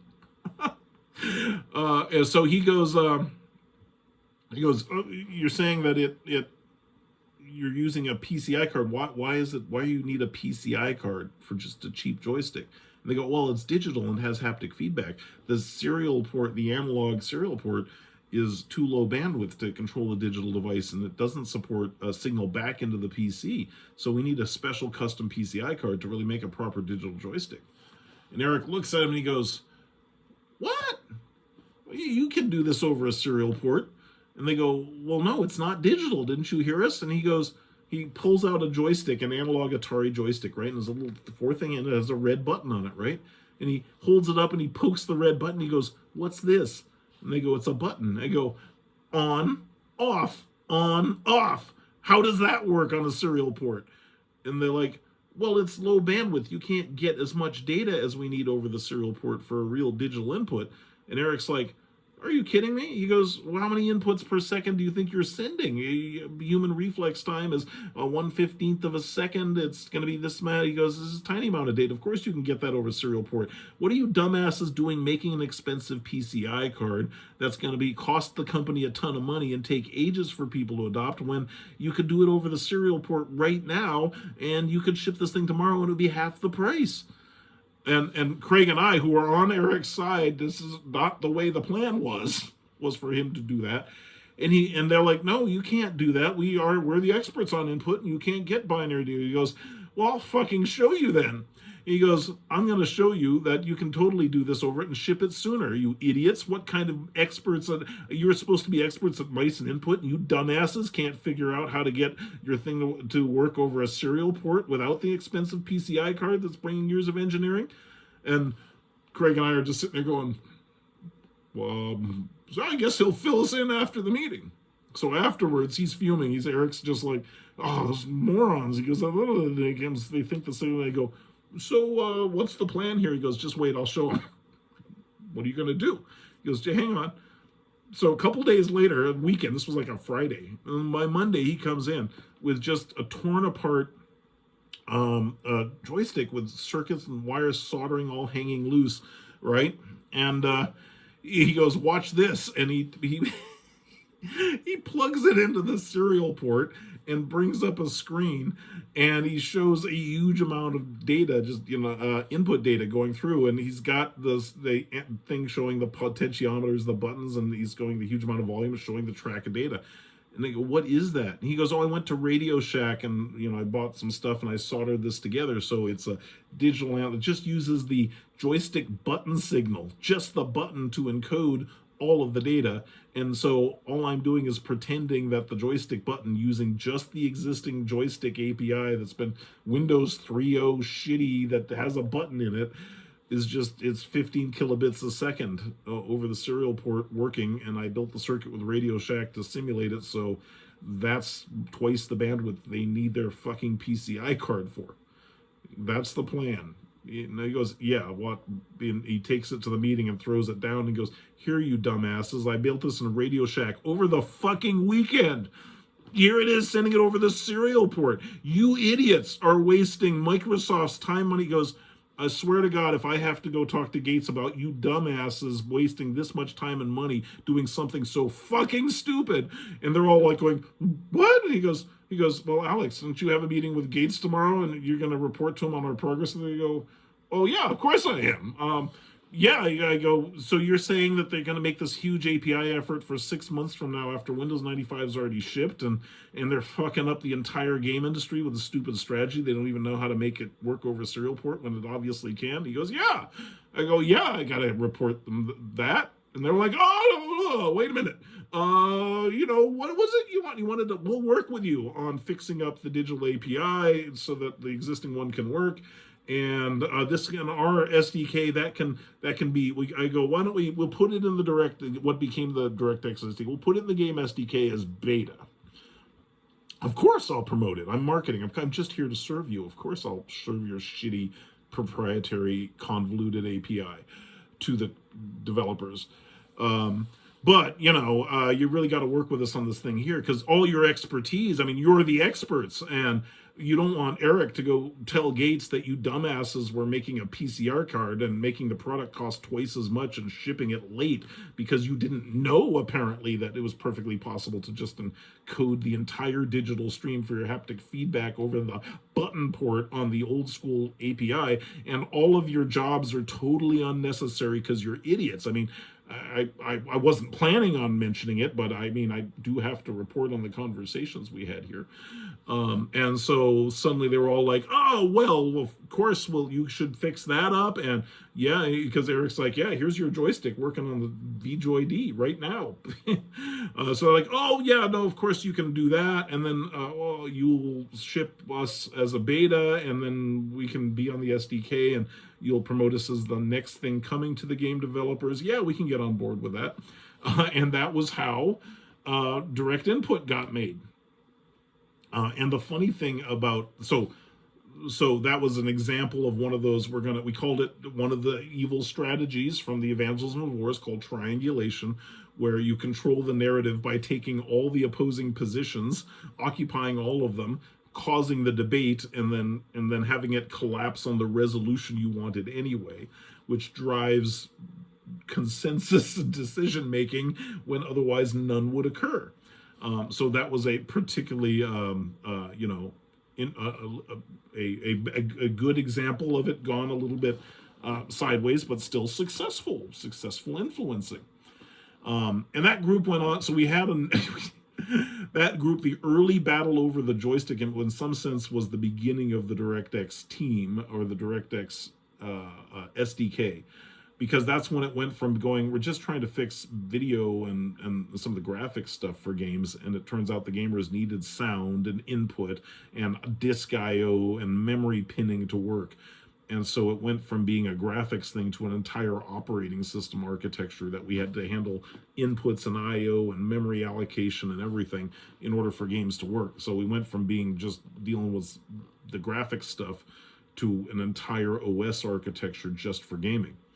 And that was the very beginnings of it. And that was one of the first. And the funny thing is, I remember, again, I it's been 30 years. 1995, it was 94, 95, probably 94. I remember we were having this frustration with being stonewalled by this fucking joystick group impeding our ability to just fix this tiny little thing in the API for developers. And the movie Braveheart came out. And up until that point, we were largely just trying to, we'll just fix it. And why? How could that possibly be a problem? How could anybody object to this? And we weren't trying to start a fight or go to war with anybody internally over it. We were just trying to get along and persuade them, and it wasn't working. And we went and saw the movie Braveheart and just came out of there just so pumped up and motivated. And we're like, why are we being such nice guys? We were trained not to be, and we're never going to succeed. We can't fix this if we let them stonewall us out of existence. we got to go start a war and then win it. That's the only way that Windows has a chance of ever playing games. This is it. This is game time. And that's when we kind of flipped the bit and just said, oh, fuck it. I don't care what bridges we have to burn. We don't care if we get fired. We're just going to go to war over getting this stuff done. And that's when, and it was over direct input, the first direct API that we threw down with the game, with the Sidewinder team over. And that story actually, maybe it's 6:46. I could have coffee now. I'm 2 hours in.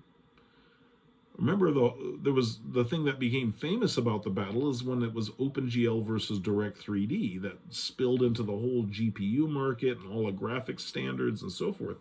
So, in some sense, the battle over direct input was the first of the battles that prepared us for how we had to win the battle with the internal forces over OpenGL. Because in previous episodes, I've told you that people didn't know it at the time, but the situation with OpenGL was very similar to the situation was with the Microsoft Sidewinder joystick. Microsoft owned OpenGL. It wasn't open. It wasn't free for everybody to use. Microsoft had done a secret deal with SGI to take control of it. They controlled the ARB. They chose the people who were on it. They chose the positions they were going to take. Microsoft had taken control of OpenGL, but it was a secret. It wasn't public. And as a Microsoft employee, I couldn't tell OpenGL developers, game developers, going, we want OpenGL. They go, it's not open. We own that too.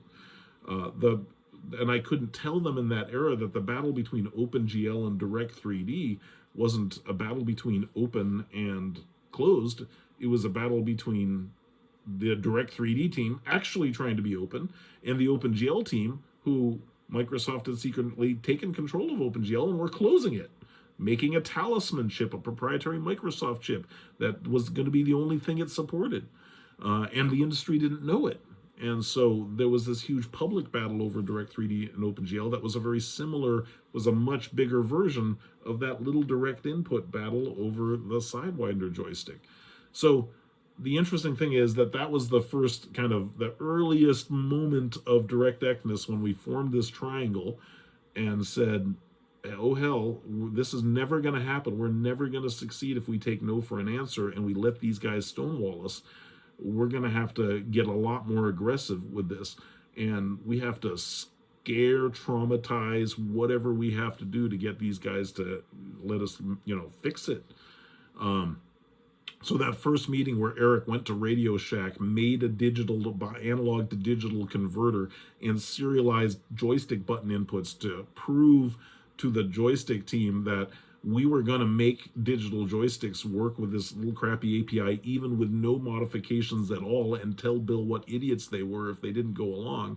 And it worked. And then that we had a much more interesting relationship with that group for stories I will tell on another occasion. Maybe I'll do another episode after I get some coffee. But that was one of the first examples of where we, as I said, we were trained to influence other teams. And that's where we went, oh, that's what Cameron meant. Even if we were perfectly logical and reasonable and had the best interests of Microsoft's heart and a reason and articulate our position well, it wouldn't work. They would say no anyway. And even if we could persuade them to, it would take so long to persuade them that the moment in history when it mattered would be gone. And so there was no amount of authority we could be granted to say you can fire people and fix it. That would not going to ever solve it. We had to learn how to influence people to get what we wanted from them and expediently. And we were armed with tools designed to enable us to do that. And it was expected that it was Microsoft itself that needed us to use them with situations like that to fix it, to get there. So the way the input stuff all unfolded technically is a fascinating other series of stories. I think if you're a big nerd like me, I think you think they're interesting.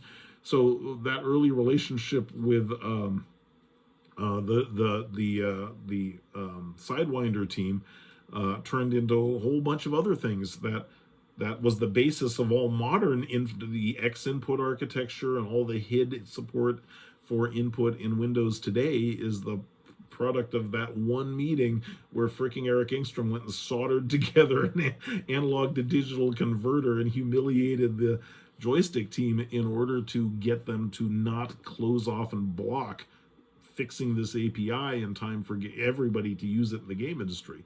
And of course, Logitech makes great gamepads for Windows today, and Microsoft's Xbox gamepads are the dominant game controller because of the outcome of that one meeting. But I'll paint the rest of that picture on another occasion because I want some coffee. So this is Alex St. John, aka The Saint. Hope you enjoyed the old-timey stories. And smash the like button and subscribe if you like that, because otherwise I'll go, talk about modern GPU politics and physics stuff, which I personally find much more engaging, because, that's 30 years old for me, but, I realize there's a generation of people who don't know those stories and find them interesting, so I'm always happy to tell them. So smash the like button and subscribe if you want to hear more of those. Otherwise, it's, physics and modern tech commentary for you guys. All right, take care, have a great day, and I'll see you in the next episode.